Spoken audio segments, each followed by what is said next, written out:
کاشانۂ بصیرت ایک ایسا یوٹیوب چینل جس پر ہر قسم کی دینی کتب بالخصوص محروم بصارت افراد کے لیے آڈیو اور ویڈیو فارمیٹ میں دستیاب ہیں اور بالعموم تمام مسلمان برادران و خواہران کے لیے دستیاب ہیں۔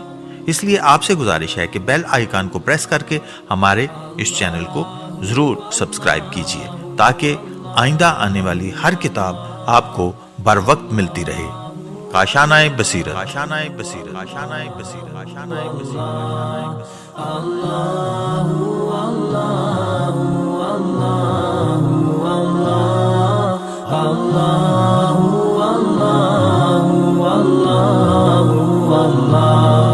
بسم اللہ الرحمن الرحیم۔ السلام علیکم۔ یہ کتاب آپ کے لیے کاشانۂ بصیرت کے یوٹیوب چینل کی جانب سے ریکارڈ کی جا رہی ہے۔ اب ہم کتاب بہشت کا پارٹ نمبر 30 پڑھیں گے، صفحہ نمبر 538۔ شروع کرتا ہوں اللہ کے نام سے جو بڑا مہربان اور نہایت رحم والا ہے۔ سورہ رحمان آیت نمبر 37 اور 38۔ تو جب آسمان پھٹ جائے گا تو وہ ایک گلاب کے پھول کی طرح ہوگا، مثل سرخ چمڑے کے، تو اللہ کی نعمتوں میں سے کس کا انکار کرو گے؟ تفسیر الخطاب میں ہے کہ گلاب کے پھول اور سرخ چمڑے کی تشبیہوں سے شدت تپش کا اظہار ہوتا ہے جو اس دن چھائی ہوئی ہوگی۔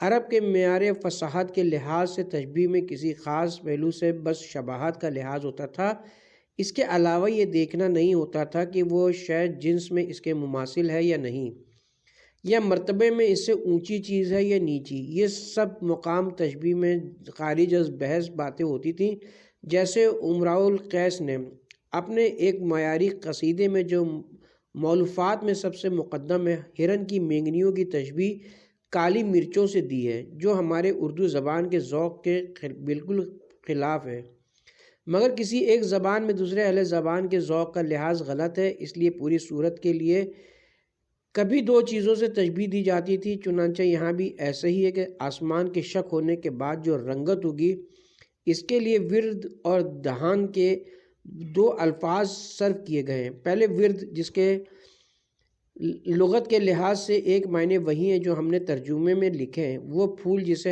جسے ہم گلاب کہتے ہیں۔ دوسری تشریح جس کے لیے طبری نے متعدد اقوال نقل کیے ہیں وہ یہ ہے کہ ورد ایک خاص قسم کا سواری کا مرکب، گھوڑا یا خچر ہوتا ہے، شاید فارسی میں اشکر اس قسم کے گھوڑے کو کہتے ہیں۔ دوسرے کلدہان کے معنی ایک خاص طرح کے سرخی مائل زرد چمڑے کے لیے کیے گئے ہیں۔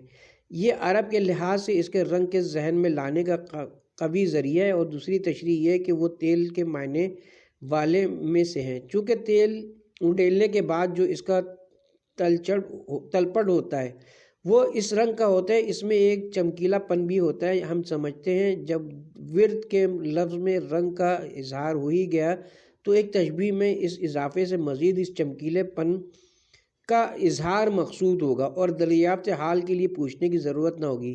حساب و کتاب وغیرہ سب تمام محبت کے لیے ہوگا، جس کا وقوع دوسری آیات قرآنی سے ثابت ہے، مثلاً اور انہیں ٹھہراؤ، ان سے ابھی سوال ہوگا، سورہ صفات آیت نمبر 24۔ تو قسم تمہارے پروردگار کی، ہم ان سے دریافت کریں گے اس کے متعلق جو یہ کرتے تھے، سورہ ہجر آیت نمبر 92 اور 93۔ قسم خدا کی ضرور تم سے سوال ہوگا اس کے متعلق جو تم کرتے تھے، سورہ نحل آیت نمبر 56۔ یہ حساب و کتاب والا سوال جو خلائق کے منظر عام پر مجرموں کو متعارف بنانے اور ان کے جرائم ثابت کر کے ان کے سزاؤں کے احکام نافذ کرنے کے لیے ہے، یہ سوال و جواب جس کے لیے جواب دہی کا کوئی لفظ موضوع ہے، ان کے سزائے اخروی کہ ایک جز کی حیثیت رکھتا ہے۔ انسان کو کسی چیز کی طرف راغب کرنے یا باز رکھنے کے دو ہی طریقے ہیں، کسی فائدے کی امید یا کسی نقصان کا خوف دلانا۔ ان آیات میں انسان اور جن دونوں کے سامنے قیامت کا ایک منظر پیش کیا گیا ہے، جس کی صورت یہ ہوگی کہ یہ آسمان پگھل کر تیل کی طرح سرخ ہو جائیں گے۔ اس نظارے کا خوف جب تم کو گناہوں سے روکے گا تو اسے خدا کی ایک نعمت سمجھو۔ تفسیر صافی تفسیر قمی میں لکھا ہے کہ اس کا مطلب یہ کہ ان سے جنوں سے اور انسانوں جناب امیر المومنین علیہ السلام کی ولایت کے بارے میں سوال کیا جائے گا۔ عیون اور اخبار الرضا میں حضرت سے یہی مضمون مروی ہے۔ الشرائع میں حضرت جناب امیر المومنین سے منقول ہے کہ حضرت صلی اللہ علیہ وسلم نے اس آیت کی تفسیر میں فرمایا کہ بندہ ایک قدم بھی نہ اٹھائے گا جب تک اس سے ان 4 باتوں کی بابت سوال نہ کیا جائے: جوانی کس طرح بسر کی اور عمر کن کاموں میں گزاری اور مال کہاں کا جمع کیا اور ہم اہل بیت کی محبت کے بارے میں۔ آثار قیامت اللہ تعالیٰ نے قرآن مجید میں فرمایا ہے: دنیا کی زندگی تو کھیل تماشا ہے۔ سورہ محمد آیت نمبر 36۔ اتنی بڑی اور وسیع ترین کائنات کو رب کریم نے کھلونے سے تعبیر فرمایا۔ ایک جگہ پر ہے یہ لوگ آپس میں چیز کا حال پوچھتے ہیں، ایک بڑی خبر کا حال۔ سورہ نبا آیت نمبر 1 اور 2۔ لوگ قیامت کے بارے میں تذکرہ کیا کرتے ہیں اور اس بارے میں ان کے درمیان اختلاف ہوتا ہے۔ کوئی کہتا ہے قیامت کا آنا برحق ہے، کوئی کہتا ہے قیامت ایک ڈھکوسلا ہے جس سے لوگوں کو ڈرا کر مسلمان بنانے کی کوشش کی جاتی ہے۔ کوئی کہتا ہے اگر یہ حقیقت ہے تو آئی کیوں نہیں؟ خدا فرماتا ہے عنقریب ان کو پتہ چل جائے گا، جب مر کر دوسری دنیا میں جانے لگیں گے تو کچھ آثار تو اس کے نظر آ ہی جائیں گے۔ ایک اور جگہ پر ارشاد ہے: قیامت کا زلزلہ بڑی سخت چیز ہے۔ سورہ حج آیت نمبر 1۔ ان آیات میں بتایا گیا کہ بے شک قیامت بہت بڑی چیز ہے لیکن اس کے آثار بھی بہت بڑے ہیں۔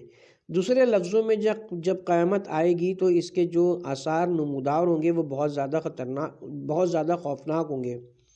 ہر چیز ٹوٹ پھوٹ کر بکھر جائے گی، اجسام عالم علوی اور افلاک ان سب کے اجزاء بکھر جائیں گے۔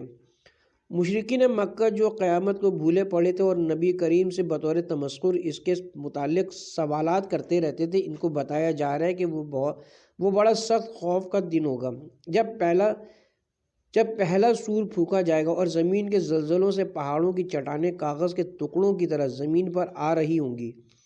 لوگوں کی بے چینی اور گھبراہٹ کا عالم یہ ہوگا کہ جو مائیں پیار سے بچے کو دودھ پلاتی ہیں ان کی ممتا ختم ہو جائے گی اور وہ اپنے بچوں کو چھوڑ کر بھاگیں گی، اور دہشت کی زیادتی سے حاملہ عورتوں کے حمل ساقط ہو جائیں گے۔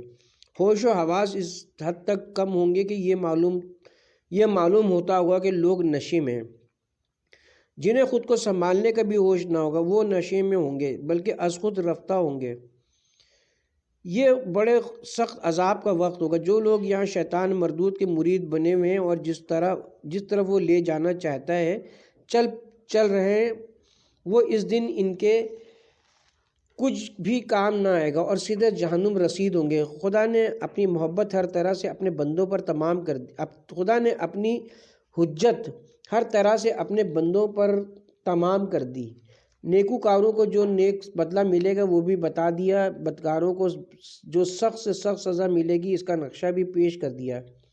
اس پر بھی اگر کفار و مشرکین اپنے ہٹ اور ضد پر جمے رہیں تو پھر اپنی ہٹ اور ضد پر جمے رہیں تو پھر جہنم کے سوا ان کا ٹھکانہ اور کہاں ہو سکتا ہے۔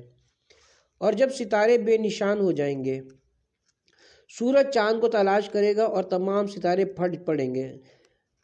قرآن مجید میں انشقاق و انفطار کے لفظ آئیں، پگھل جائیں گے جس طرح تیل گرمی کی وجہ سے پگھل جاتا ہے۔ جب قیامت برپا ہوگی تو عجیب قسم کی حرارت پیدا ہوگی، ہو سکتا ہے کہ قرات آپس میں ٹکرا جائیں۔ سورہ مرسلات آیت نمبر 8۔ جب ستارے مٹائے جائیں گے، وہ مٹائی گئی ستارے مٹا دیے گئے، تم سے ماضی مجہول کا صیغہ واحد مؤنث بنتا ہے۔ واضح رہے کہ تمس کا استعمال متعدی دونوں طرح پر ہوتا ہے، یعنی مٹانے اور محو ہو جانے کے۔ اس آیت شریفہ میں بعض اہل لغت نے تو یہی مٹانے کے لیے ہیں، لیکن ابن سعیدہ نے محکم میں تصریح کی ہے کہ نجم، قمر اور بصر کے ساتھ جب تمس کا استعمال ہوگا تو بے نور ہونے اور روشنی زائل ہو جانے کے معنی ہوں گے۔ اسی طرح اظہری نے تہذیب اللغہ میں لکھا ہے تموس الکواکب کے معنی ستاروں کے بے نور ہونے اور ماند پڑ جانے کے۔ اس اعتبار سے آیت مذکورہ میں ستاروں کا بے نور ہونا اور ماند پڑ جانا مراد ہوگا۔ واضح ہے کہ ضمیر جمع مکسر کے لیے چونکہ صیغہ فعل میں تا تانیث یا واو جمع کا الحاق ضروری ہے، اس لیے تمست کو مؤنث لایا گیا، کیونکہ اس میں جو ضمیر مستتر ہے وہ نجوم کی طرف راجع جو مجمع مکسر ہے۔ تفسیر فصل الخطاب میں لکھا کہ ستارے بے نشان ہو جائیں گے، یعنی ان کی روشنی ختم ہو جائے گی، لہٰذا وہ تاریک ہوں گے اور آسمان کشادہ کر دیا جائے گا، یعنی وہ شق ہو جائے گا، پہاڑ اپنی جگہ سے ہٹ کر ہوا میں منتشر ہو جائیں گے اور پیغمبر حاضر کیے جائیں گے اپنی کارگزاری اور قوم کے رویے کی رودات سنانے کے لیے، جسے قرآن کی بعض آیتوں میں شہادت یعنی گواہی کے لفظ سے بھی تعبیر کیا گیا ہے۔ یہ اب جو منکرین بار بار کہتے تھے کہ آخر یہ سب پھر کیوں نہیں ہو جاتا، دیر کس بات کی ہے، اس کا جواب یہ کہ وہ تمہارے تقاضوں سے تھوڑی ہوگا، اس کے لیے تو ایک وقت ایک دن مقرر ہے جو فیصلے کا دن ہوگا، اس دن جھٹلانے والوں کی مکمل تباہی اور بربادی ہوگی۔ آخری جملہ حاصل سورہ ہونے کے طور پر بار بار دہرایا گیا ہے، جیسے سورہ رحمان میں فَبِأَيِّ آلَاءِ رَبِّكُمَا تُكَذِّبَانِ کے الفاظ پے در پے دہرائے گئے، اور سورہ قمر وغیرہ میں بھی ایسے جملے جو ہر تذکرے کے بعد برابر دہرائے گئے ہیں، جو بتلاتے ہیں کہ یہ سورہ اس خاص طرز میں ایک ہی دفعہ میں اتارا گیا ہے۔ اور جب آسمان کا رنگ سرخ ہو جائے گا، حیران کن بات یہ کہ جب قیامت ہوگی تو آسمان کا رنگ سرخ ہو جائے گا، اس وقت ایک رنگ نہیں کئی رنگ پیدا ہوں گے، جس طرح پانی میں زیتون کا تیل ڈال دیا جاتا ہے تو چند رنگ ظاہر ہوتے ہیں، اسی طرح افق کے آسمان بھی مختلف رنگوں کی قوس قزح بن جائے گا۔ اس آیہ کریمہ بتایا گیا ہے کہ قیامت جب آئے گی تو ستارے ایک دوسرے کے ساتھ ٹکرائیں گے، آسمان پھٹ جائے گا، ہر شخص جان لے گا کہ وقت معین قیامت آ گیا ہے۔ جدید سائنس اس بات کو تسلیم کرتی ہے کہ ان ستاروں اور کرات کی بھی ایک عمر معین ہے، جب قیامت آئے گی تو یہ بھی ختم ہو جائیں گے، نئی چیزیں ہوں گی، نیا نظام ہوگا اور نئی منزلیں ہوں گی۔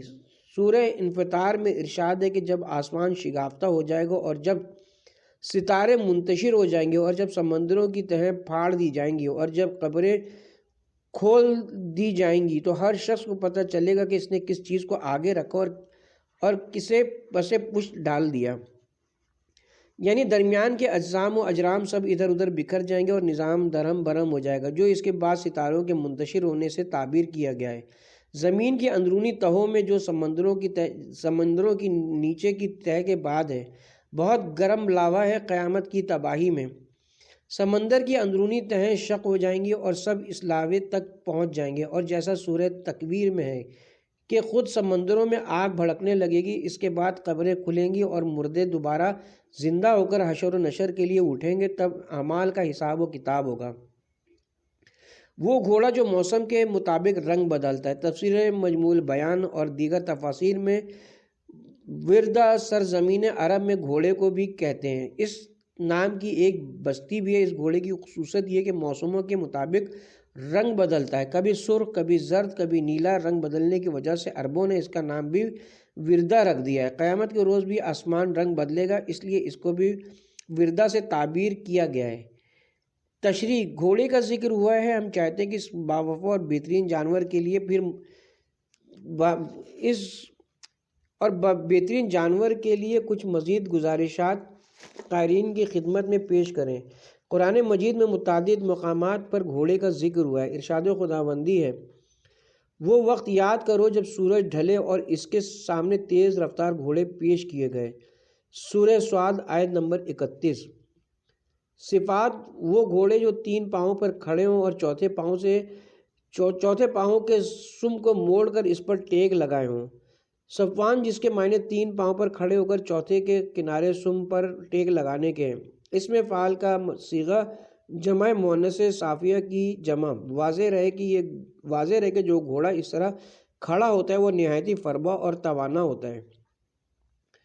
الجیاد خاصے تیز رو، جواد کی جمع جواد، اس تیز رو گھوڑے کو کہتے ہیں جو اپنی پوری دوڑ ختم کر لے۔ تفسیر صافی اور من لا یحذر الفقیہ میں امام جعفر صادق علیہ السلام سے منقول ہے کہ ایک دن شام کے وقت حضرت سلیمان علیہ السلام کے گھوڑے حضرت سلمان علیہ السلام کے سامنے گھوڑے پیش ہو رہے تھے اور وہ ان کے دیکھنے میں مصروف تھے کہ سورج چھپ گیا۔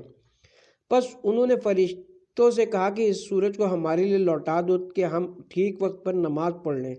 چنانچہ انہوں نے لوٹا دی اور آپ نے نماز ادا فرمائی۔ اس روایت کا مقصد یہ نہیں کہ آپ کی نماز گھوڑوں کی وجہ سے قضا ہوئی، بلکہ وقت تھا جو گزر گیا۔ اچانک آپ کو پتہ چلا تو آپ نے نماز ادا فرمائی۔ اس روایت میں بتایا گیا کہ حضرت سلمان علیہ السلام کو گھوڑے بہت پسند فرماتے تھے۔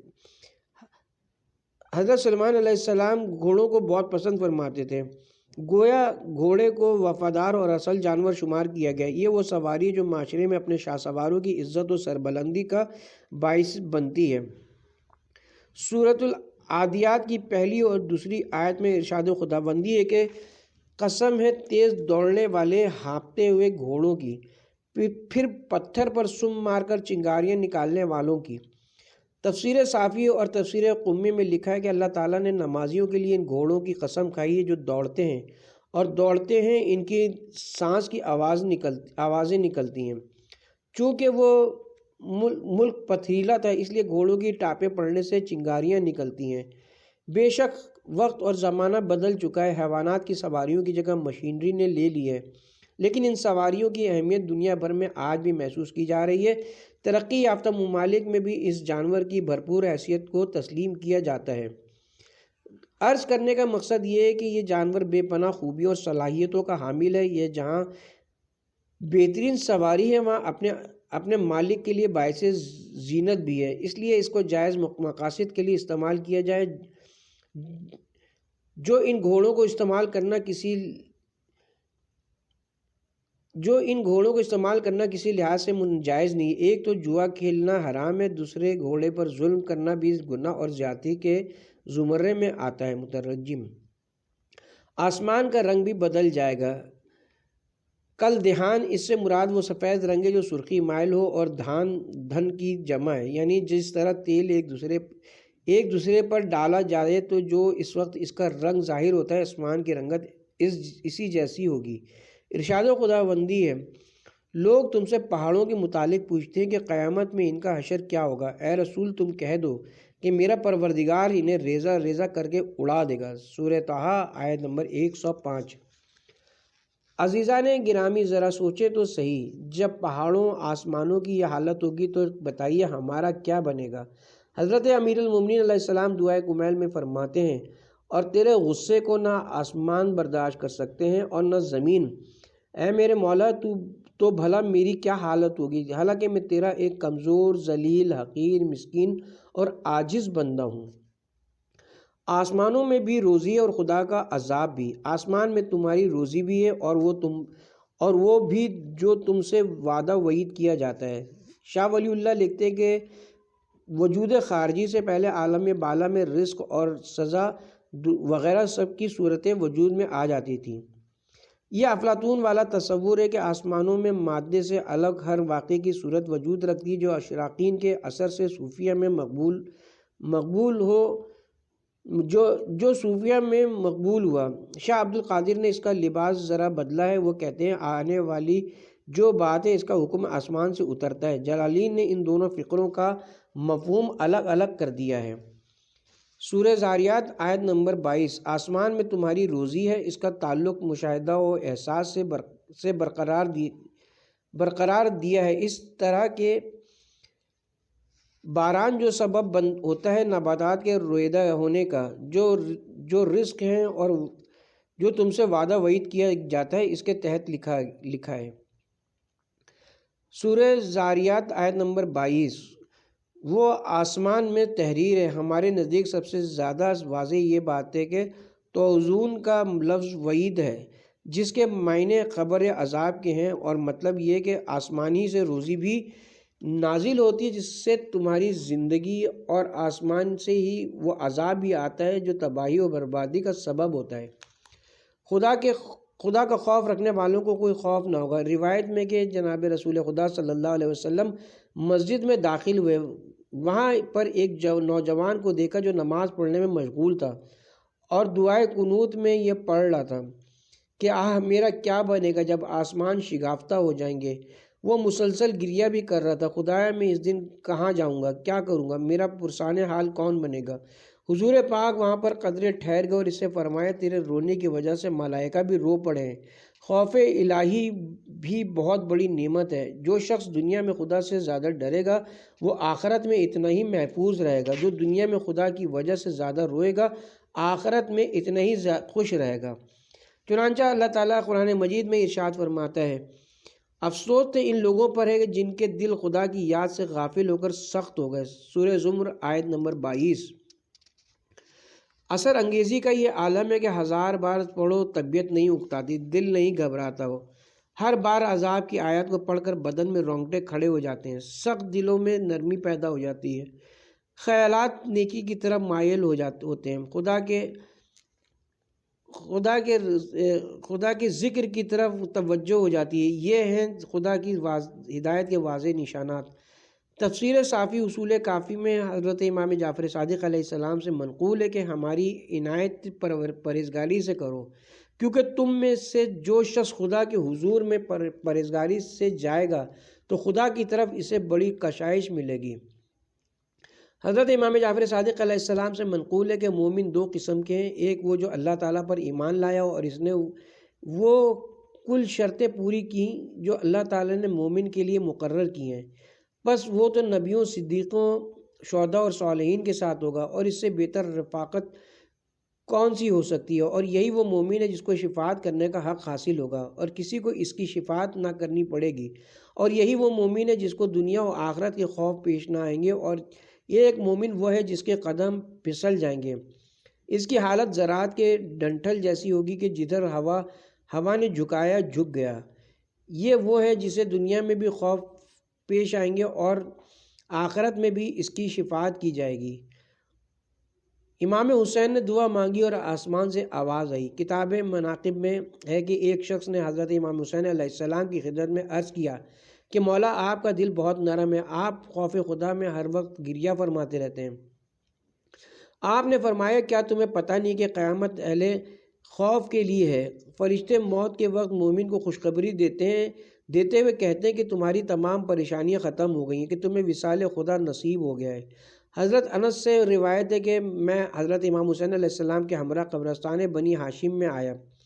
امام علیہ السلام اپنی جدہ محترمہ حضرت خدیجہ الکبریٰ علیہ السلام کی قبر مبارک کے پاس آئے اور مجھ سے کہا کہ تم ایک طرف چلے جاؤ، مجھے تھوڑی دیر کے لیے تنہا چھوڑ دو۔ انس کہتا ہے کہ میں تھوڑی دور جا کر ایک جگہ بیٹھ گیا۔ امام حسین علیہ السلام نے انتہائی رقت انگیز اشعار پڑھے جن کو سن کر میں رو پڑا اور روتا رہا۔ اے میرے پروردگار، میرا بھروسہ تو تجھی پر ہے۔ خوش نصیب ہے وہ شخص کہ جس پر تو راضی ہے، اور خوش نصیب ہے وہ دل جو تجھ سے ڈرتا ہے اور تجھی سے شکایت کرتا ہو۔ انس کہتا ہے کہ ناگہانی آسمان و زمین کے درمیان ایک آواز بلند ہوئی، لبیک لبیک اے پیارے حسین۔ آپ کی درد انگیز دعا نے ملائکہ کو بھی رلا دیا، اور فرشتے آپ سے، آپ کی آواز سے، آپ کی دعا سے بہت پیار کرتے ہیں۔ جو رسول کا پیارا ہے اس سے دنیا اور آخرت والے پیار کیوں نہ کریں۔ شروع کرتا ہوں اللہ کے نام سے جو بڑا مہربان اور نہایت رحم والا ہے۔ اس دن نہ انسان سے اس کے گناہ کے بارے میں پوچھا جائے گا، نہ جن سے، پس تم اپنے رب کی کس نعمت کو جھٹلاؤ گے۔ سورہ رحمان آیت نمبر 39 اور 40۔ دوسری بات یہ بھی کان میں ڈال لو کہ وہاں نہ کسی انسان سے پوچھا جائے گا نہ جن سے کہ تم نے کیا کیا، کیونکہ زندگی کا سارا ریکارڈ خدا کے سامنے ہوگا، بلکہ پوچھا یہ جائے گا کہ کیوں کیا، لہٰذا جو کچھ کرتے ہو سوچ سمجھ کر کرو۔ اس دن کی باز پرس کا خوف تم کو گناہوں سے روکے گا۔ کیا یہ خدا کی نعمت نہیں کہ خطرے سے پہلے ہی آگاہ کر دیا گیا ہو؟ لا یسلو، قیامت کے موافق الگ الگ ہیں۔ یہ ایک موقف ہوگا جہاں کسی سے کچھ نہ پوچھا جائے گا، کیونکہ ہیبت محشر سے کسی کا ہوش اپنے ٹھکانے پر نہ ہوگا، اور دوسرے مواقف پر سوالات کیے جائیں گے۔ چنانچہ فرماتا ہے سورہ صفات آیت نمبر 24، ان کو ٹھہراؤ کہ ان سے ایک سوال کیا جانا ہے، اور اس میں ایک قول یہ کہ پوچھنے کی ضرورت نہ ہوگی، کیونکہ اہل جنت کے چہرے نورانی ہوں گے اور اہل دوزخ کے چہرے سیاہ بدنما ہوں گے، پس دیکھنے سے پتہ چل جائے گا کہ کون دوزخی اور کون جنتی ہے۔ پس فرشتے علامات سے پہچان کر جنتیوں کو جنت کی طرف روانہ کر دیں گے اور دوزخیوں کو سر اور قدموں سے پکڑ کر جہنم کے تنور میں جھونک دیں گے۔ اور حضرت امام رضا علیہ السلام سے اس آیت مجیدہ کی تفسیر میں منقول ہے کہ جو شخص صحیح عقیدہ رکھتا ہوگا تو اس کو عالم برزخ میں عذاب کیا جائے گا، جس سے اس کے گناہوں کا بدلہ ہو جائے گا۔ قیامت کے روز اس سے اس کے گناہوں کی باس پرس نہ ہوگی، کیونکہ وہ اس سے قبل برزخ میں اس کی سزا بھگت چکا ہوگا۔ قبروں سے مردوں کا جی اٹھنا۔ تفسیر صافی قریب الاسناد میں امام جعفر صادق علیہ السلام سے منقول ہے کہ حضرت صلی اللہ علیہ وسلم نے جبرائیل امین سے فرمایا کہ اے جبرائیل، مجھے دکھاؤ کہ اللہ تعالیٰ قیامت کے دن اپنے بندوں کو کس طرح اٹھائے گا۔ جبرائیل نے کہا بہت خوب۔ پس بنی سعدہ کے قبرستان کی طرف گئے اور ایک قبر پر پہنچ کر کہا کہ باحکم خدا نکل آ۔ ایک شخص سر سے مٹی جھاڑتا ہوا نکل آیا اور کہتا تھا ہائے افسوس، ہائے افسوس۔ پھر جبرائیل نے کہا کہ قبر میں داخل ہو جاؤ، پس وہ داخل ہو گیا۔ پھر وہ ایک قبر پر گئے اور کہا خدا کے حکم سے نکل آ، پس اس سے ایک نوجوان مٹی جھاڑتا ہوا باہر نکلا اور کہتا تھا۔ پھر جبرائیل نے کہا قیامت کے دن اسی طرح لوگ اٹھائے جائیں گے۔ المجالس اور تفسیر قمی میں امام جعفر صادق علیہ السلام سے مروی ہے کہ جب قیامت کے دن اللہ تعالیٰ مخلوق کو معبوس کرنے کا ارادہ فرمائے گا تو 40 دن برابر مینا برستا رہے گا، جس سے جوڑ باہمی مل جائیں گے اور گوشت اگ آئے گا۔ قبر میں سوال و جواب۔ تفسیر صافی اور تفسیر قمی میں لکھا ہے کہ حضرت امام جعفر صادق علیہ السلام نے فرمایا کہ بندہ جب قبر میں داخل ہوگا اور اس سے خوف زدہ ہوگا تو اس سے نبی صلی اللہ علیہ وسلم کے بارے میں پوچھا جائے گا اور اس سے کہا جائے گا کہ تم ان کے بارے میں کیا کہتے ہو جو تمہارے پشت پناہ تھا۔ پس اگر یہ مومن تھا تو کہے گا کہ میں گواہی دیتا ہوں کہ آپ اللہ تعالیٰ کے رسول ہیں اور سچائی لائے ہیں۔ پھر اس سے کہا جائے گا کہ اب چین سے سو رہو، اور اس کی قبر میں 7 گز تک فراہمی کر دی جائے گی اور وہ جنت میں اپنا گھر دیکھ لے گا۔ اور اگر یہ بندہ کافر تھا تو کہے گا کہ میں نہیں جانتا۔ پھر اسے ایک ایسی ضرب لگائی جائے گی کہ سوائے انسان کے سب مخلوق سن لے گی، تانبے کی مثل، اور اس پر شیطان مسلط ہو جائے گا۔ اس کی آنکھیں تانبے کی مثل گوندتی بجلی کے ہوں گے۔ وہ اس سے کہے گا کہ میں تمہارا بھائی ہوں، اور اس پر سانپ اور بچھو مسلط ہو جائیں گے اور اس کی قبر میں اندھیرا ہو جائے گا اور قبر اس کو اس طرح بھینچے گی کہ اس کی پسلیاں جدا ہو جائیں گی۔ پھر امام علیہ السلام نے اپنی انگلیوں سے بتایا اور ان کو ایک دوسرے سے ملا دیا۔ ان کو روک لو کہ ان سے کچھ پوچھنا ہے۔ اس میں کوئی شک و شبہ نہیں کہ قبروں سے اٹھنے کے بعد ہر شخص سے سوال و جواب ہوگا۔ اعمال و افکار، عقائد و نظریات کی بابت سب کچھ پوچھا جائے گا۔ یہ بات قرآن مجید کی روح سے ثابت ہے، یہاں تک کہ پیغمبروں سے بھی پوچھ گچھ ہوگی۔ چنانچہ ارشاد خداوندی ہے سورہ اعراف آیت نمبر 6، ہم تو ضرور ان لوگوں سے بھی پوچھیں گے جن کی طرف بھیجے گئے تھے، اور ان پیغمبروں سے ہم سوال کریں گے جنہیں ان کی طرف بھیجا گیا تھا۔ امتوں سے یہ پوچھا جائے گا کیا تم نے اپنے نبی کی شریعت اور اس کے دستورات پر عمل کیا ہے؟ اور پیغمبروں سے یہ سوال کیا جائے گا کہ تم نے اللہ تعالیٰ کے احکام و دستورات کو بلا کم و کاس لوگوں تک پہنچایا ہے؟ اور دوسری جگہ پر ارشاد ہوتا ہے سورہ صفات آیت نمبر 24، اور وہاں ذرا ان کو ٹھہراؤ تو ان سے کچھ پوچھنا ہے۔ تفسیر القرآن میں اس سے معلوم ہوا کہ دنیا میں کوئی سوال امت کے سامنے رکھا گیا تھا اور یہی تھا۔ سورہ شورى آیت نمبر 23، اجر رسالت کے متعلق کوئی سوال نہیں کرتا مگر یہ کہ میرے رشتہ داروں سے محبت کرنا۔ حضرت کا سوال تمام امت سے تھا، پس حضور کے بعد ذی القربہ کی مودت کے متعلق سوال ہوگا اور جواب حاصل کرنا ضروری ہوگا۔ اسی سوال کے جواب کا ذکر اس آیت میں ہے، ورنہ سوال بے جواب رہے گا۔ سورہ بنی اسرائیل میں کان، آنکھ اور دل تینوں سے اس کے متعلق سوال ہوگا۔ انا کی ضمیر کا مرجع وہی ہوگا جس کے متعلق سوال کیا جا چکا ہوگا۔ ایک اور جگہ پر فرمان خداوندی ہے، پھر وہاں تم سے نعمتوں کے بارے میں ضرور باس پرس کی جائے گی۔ سورہ تکاثر آیت نمبر 8، یعنی پھر اس دن تم سے نعمتوں کے متعلق سوال کیا جائے گا۔ یا انسان خدا کی بے شمار نعمتیں مزے لے کر کھا رہا ہے اور بھول کر بھی ان نعمتوں کے دینے والے کا شکریہ ادا نہیں کرتا، مال مفت سمجھ کر استعمال کر رہا ہے، اسے اس کا یقینی نہیں کہ ان کے متعلق کوئی باز پرس ہوگی، اگر یقین ہوتا تو وہ ضرور نیک کام کرتا، خدا سے ڈرتا ہے، اس کے احکام کی تعمیل کرتا ہے، ان نعمتوں کا شکر ادا کرتا۔ ایسا ناشکرہ ناحق شناس انسان خدا کا باغی بندہ ہے، اسے سزا ملنی ضرور ہے۔ ایک اور مقام پر ارشاد خداوندی ہے، تو جس نے ذرہ برابر نیکی کی ہوگی وہ اسے دیکھ لے گا، اور جس نے ذرہ برابر بدی کی ہوگی وہ اسے دیکھ لے گا۔ سورہ زلزلہ آیت نمبر 7 اور 8۔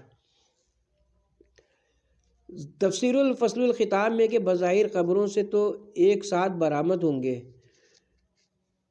لیکن سوال و جواب اور حساب و کتاب وغیرہ سب کے بعد آخری منزل الگ الگ ہے، اور اس سے یہ بھی ظاہر ہے کہ ہر چھوٹے بڑے کام کی خواہ اچھا ہو یا برا ایک وزن ہے، کسی چھوٹی سے چھوٹی نیکی کو حقیر سمجھ کے نظر انداز نہیں کرنا چاہیے، اور کسی چھوٹی سی چھوٹی برائی کو عمل میں نہیں لانا چاہیے، کیونکہ وہی چھوٹی نیکی بڑی نیکی کی شکل اختیار کرتی ہے، اور وہی چھوٹی برائیاں مل کر بڑی برائیاں بنتی ہیں۔ تو وہ نیک کام چھوٹا حقیر ہے، اور نہ یہ بڑا کام چھوٹے سے چھوٹا بے اثر ہے، اس کا نتیجہ بھی آنکھوں کے سامنے آ جاتا ہے۔ ہاں، اہل ایمان کے لیے توبہ و مغفرت کا دروازہ اس سے بند نہیں ہوتا، لیکن کفار و منافقین کو ان کی اصولی اور فروعی دونوں ہی قسم کے افعال و اعمال کی سزا مل کر رہے گی، جس سے بچانے والا کوئی نہ ہوگا۔ 50 مواقع اور ایک موقع پر 1000 برس ٹھہرنا ہوگا۔ حضرت امام جعفر صادق علیہ السلام فرماتے ہیں کہ قیامت کی 50 چوکیاں ہیں، ہر چوکی پر کافر کو 1000 سال رکنا پڑے گا۔ اس سلسلے میں قرآن مجید میں 2 جگہوں پر بتایا گیا ہے، ایک جگہ ارشاد ہے، پھر یہ بندوبست اس دن جس کی مقدار تمہارے شمار سے 1000 برس ہوگی اس کی بارگاہ میں پیش ہوگا۔ سورہ سجدہ آیت نمبر 5۔ تفسیر القرآن میں کہ قیامت کا دن ہمارے حساب سے 1000 برس کا ہوگا، صرف اس کی اہمیت کو سمجھانے کے لیے ایسا کہا گیا ہے، ورنہ وہ الوہی سال کا ایک دن ہوگا۔ تمام عالموں کے دن یکساں نہیں ہوتے، بلکہ ان میں بہت بڑا فرق ہے۔ ہم مولانا امداد حسین کاظمی صاحب قبلہ کے ترجمہ قرآن کے حاشیے سے اس فرق کو واضح کرتے ہیں۔ زمین کا ایک سال 365 دن کا ہوتا ہے، عطارد کا 88 دن کا، زہرہ کا 225 دن کا، لیکن مشتری کا ہمارے 12 سال کے برابر یعنی 4380 دن کا، زحل کا ایک دن ہمارے 28.5 سال کے برابر ہوتا ہے یعنی ہمارے